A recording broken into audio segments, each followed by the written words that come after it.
You really got to treat the hired help a little better. Welcome to the depths.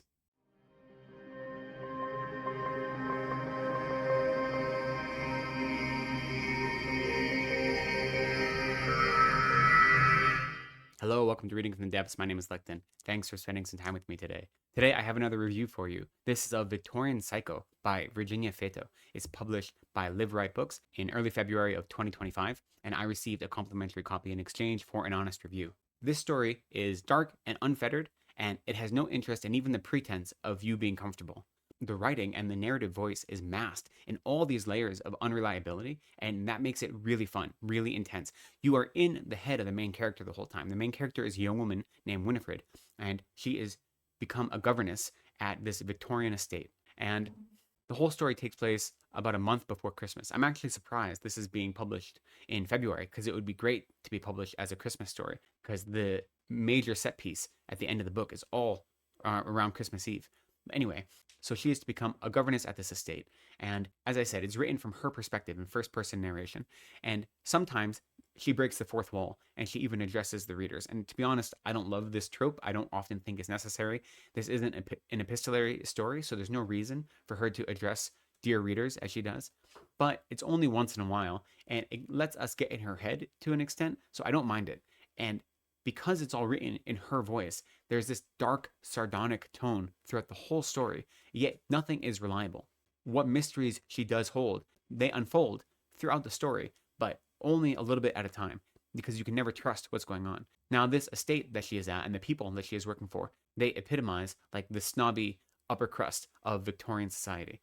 Both the kids are miserable, the husband and the wife, everyone is miserable. They are miserable people that you don't want to spend time with. And not only that, they're just awful. They're so mean to everyone. And a big part of that is this really blatant patriarchy and misogyny that runs through all society. And you see even the daughter and the wife in the family are treated poorly because of this as well. But then also just the way they look down on anyone they don't believe to be up to their social standing, and the class consciousness that so heavily permeates this society and this family is like overwhelming and like stifling. And our main character is a servant. Even though she's a governess, even though she's educated, she is tasked to educate their children, to teach them proper manners and to teach them multiple languages and to make them prepared for higher education. And yet she is clearly lower class, and so she's treated as such. And now you know from the title what direction this is going. And since our main character does have these little cheeky nods to the reader, she'll say things right in the beginning like, no one in that house leaves alive, or something like this. You know, there's this dark foreboding that you can tell there's going to be a bloodbath by the end, and that comes part from the title and part from her asides to the audience by breaking the fourth wall once in a while. As a character, though, she felt dangerous and real. She didn't feel like a stereotype. She didn't feel like a manic pixie girl. She felt like this genuine character who came from a life of trauma, from a life of hardship, and while none of her actions are understandable, who she is understandable, if that makes sense. Which I think sets us off from American Psycho, right? I sometimes look at American Psycho and I almost relate American Psycho more to something like Crime and Punishment. I see Patrick Bateman more similar to Raskolnikov, who thinks he's better than everyone, so he thinks it's appropriate for him to engage in this destructive action because he is, an Ubermensch. He is better than all these other people. But then his conscience gets the better of him, and he comes to this realization that maybe he isn't what he thought he was. But so his acts of destruction and violence come from the sense that he's better than everyone, and it doesn't come from a sociopathy. Whereas in this, our main character definitely comes from this place of being broken and of this sociopathy that comes from her trauma and from her shutting off the ability to have genuine emotion because those emotions did nothing but harm her in the past. So in some ways, she's a much more sympathetic character, though she isn't one that you can relate to as easily because her experiences and her lack of emotional connection are so distant from how we live in the world that it's harder to relate to her, yet it makes her more sympathetic. And again, it doesn't excuse her actions, though they do set up all of this family to be such awful, miserable people that you don't really feel bad when they get slaughtered.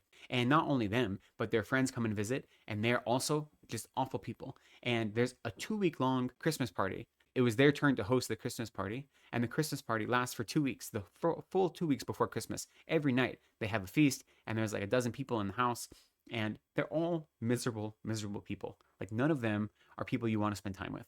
They are the caricature of upper crust Victorian society with their noses all the way up in the air. So to some extent, all of those characters are kind of one note. There isn't a lot of depth to these ancillary characters. The main character is the only one that has any sort of depth. And it isn't exactly a depth that you want to go plumbing, right? Because it's so dark and it's so unfortunate.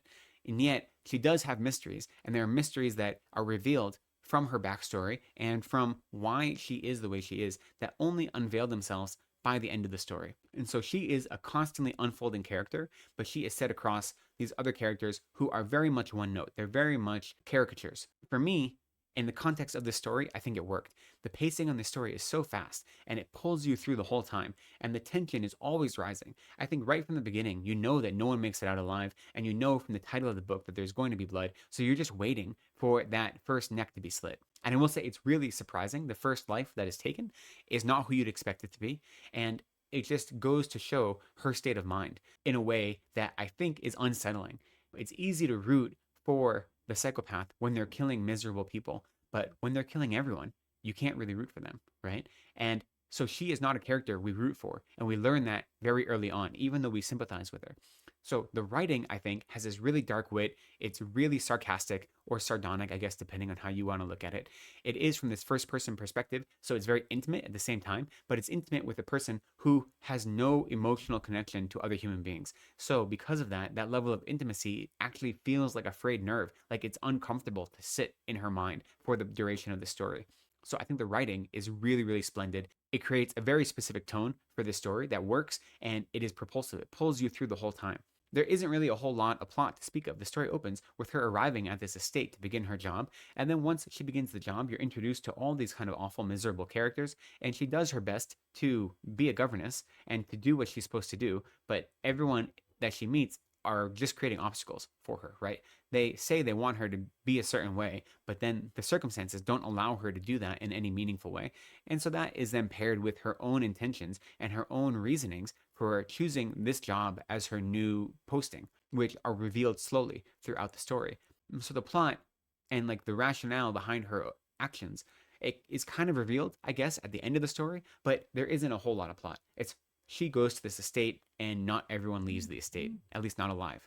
However, even though there isn't a lot of plotting, like I said, the writing is really strong, and the characters, they are fun to spend time with, even though they're miserable and even though they're kind of one note. And she herself is uncomfortable to spend time with, but is really well written. And I think that the world building is also really well done. The social experience of what it is to be a young woman in this time and in this place, and what is expected of both the son and the daughter who she's taking care of, as well as the wife, and just the kind of social connections and the community connections that are developed throughout the story, I think feel genuine, they feel real, and it makes you feel like you're in this estate with her.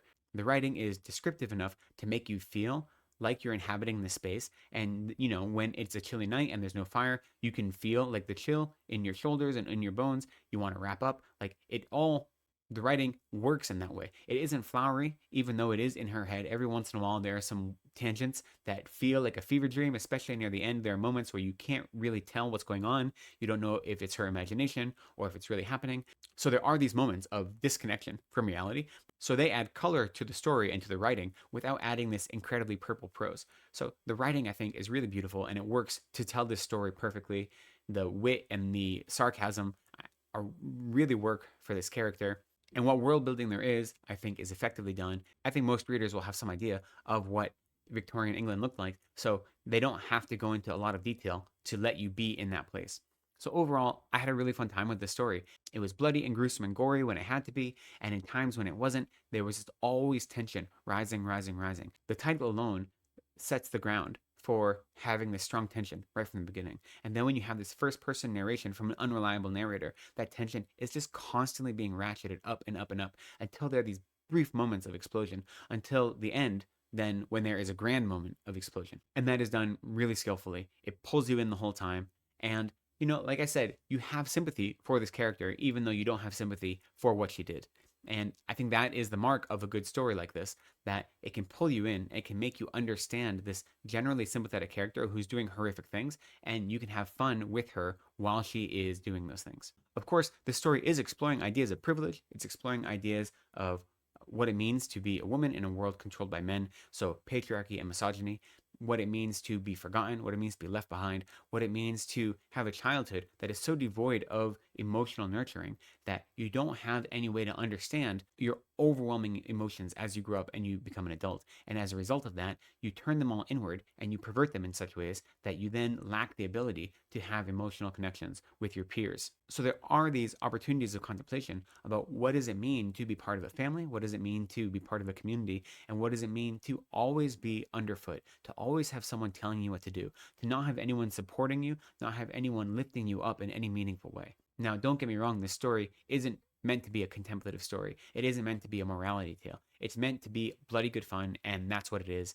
There are a lot of ideas in it that you can pull out, that you can think on, that you can toy with if you want to. You can also just go in and see some rich, annoying people end up in some really gruesome situations by the end. Like I said, most of the story takes place right around Christmas time. I'm surprised it is being released in February, yet it is a good winter story. It gives lots of great winter vibes, so I hope you get a chance to pick it up and read it, and I hope you have fun with it. I'd love to hear your thoughts about it down in the comments if you do get a chance to read it. I think that's all I have for you today, so thank you for spending some time with me. I appreciate you. Be kind to yourselves, take care of each other, and go slowly.